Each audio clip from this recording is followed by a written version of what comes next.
The upcoming NFL season is just around the corner, so these are 5 NFL players that are going to have a breakout year in this upcoming season. These are young players that showed flashes last season, and now they are in better situations around them or have better opportunities. So, before we get into this video, make sure you like, subscribe, and turn on the notifications. Comment down below what you want to see in the next video, so let's get into it. So the first player that will have a breakout season is Caleb Williams. In Caleb's last year, it was a roller coaster of events with a terrible head coach and Matt Eberflus, him getting fired, and Thomas Brown stepping up for the last 6 games. His O-line being one of the worst in the league.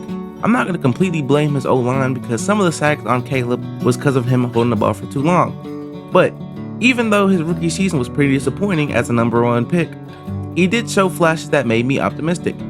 He had multiple 300-yard games, and he finished the season with over 3,500 yards and 20 touchdowns.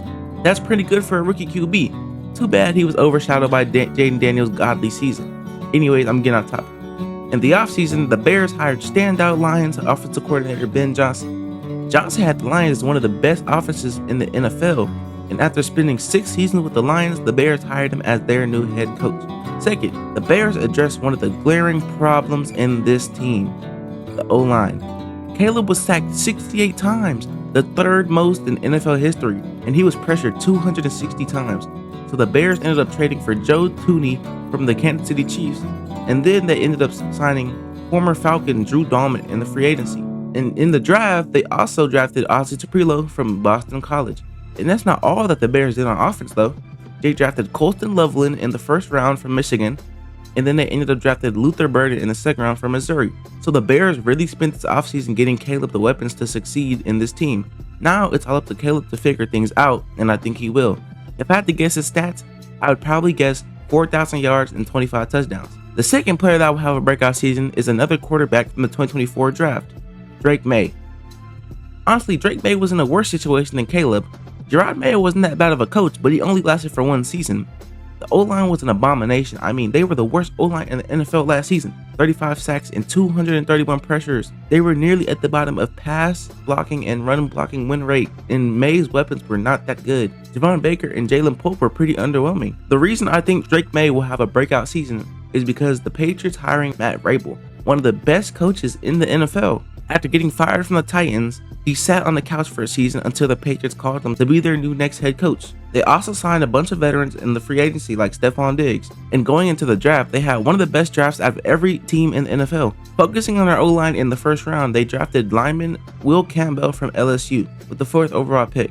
And then in the 2nd round, they drafted Trayvon Henderson from Ohio State, and they also drafted Kyle Williams in the 3rd round. They also really addressed defense in the free agency by signing Harold Landry, Carlton Davis, and Milton Williams. So for the same as Caleb, the Patriots front office for New England went all in as Drake Maye being the future of this Patriots team. Now it's also up to Drake Maye to figure it out next season, but he has so much upside, and I think the Patriots will be a sneaky contender next season. The third player that will have a breakout season is a little less known player, Brenton Strange from the Jacksonville Jaguars. The reason that I think he'll have a breakout season is because their new head coach Liam Cohen is an offensive-minded coach, and if he can help Trevor Lawrence have a great year, I think Brenton Strange will benefit from that, because in 2025 he now has a larger role within the Jaguars offense. With Evan Ingram on the Broncos, Strange is positioned at tight end 1, seeing a significant increase in targets and playing time. This increased opportunity gives him the chance to showcase his strength and become a more prominent figure in this passing attack. He saw his targets increase to 54 targets in 2024, and he is expected to get even more targets in 2025. He is also a beast, standing at nearly 6'4" and 225 pounds, and he also has the ability to break a lot of tackles. In 2024, he forced 9 missed tackles on his 40 receptions. The fourth player that will have a breakout season is Vikings 1st round pick in last year's draft, Dallas Turner. After a rookie season where he saw limited snaps on defense, he only saw 300 snaps over 16 games. Not because he was bad, more so that the Vikings had so much depth at the edge position, he really couldn't get any playing time. But he is expected to have a much larger role in 2025, developing under one of the best defensive coordinators in the league. Remember, he's only 21, he's kind of a raw talent, so that year of development will really help him. He also learned from veterans like Jonathan Grenard and Andrew Van Ginkel, and he's also adapting to the NFL level. Coming into next year, I think that Brian Flores is finally going to unleash that freakish athlete that Dallas Turner is. With his athleticism, his burst, and his get off, I honestly wouldn't be surprised to see Dallas Turner have a double-digit sack season this year. And last but not least, the 5th player that will have a breakout season is Packers rookie linebacker Edgerrin Cooper.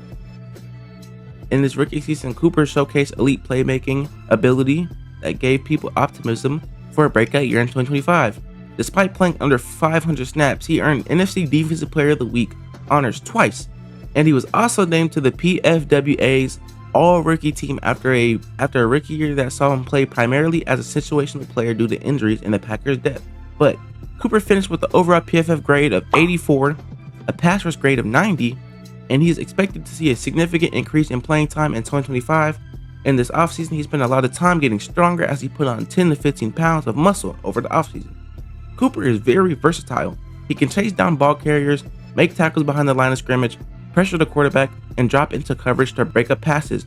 His 4-down skill set is perfectly suited for Jeff Hafley's scheme, which emphasizes athleticism and disruption at the linebacker position.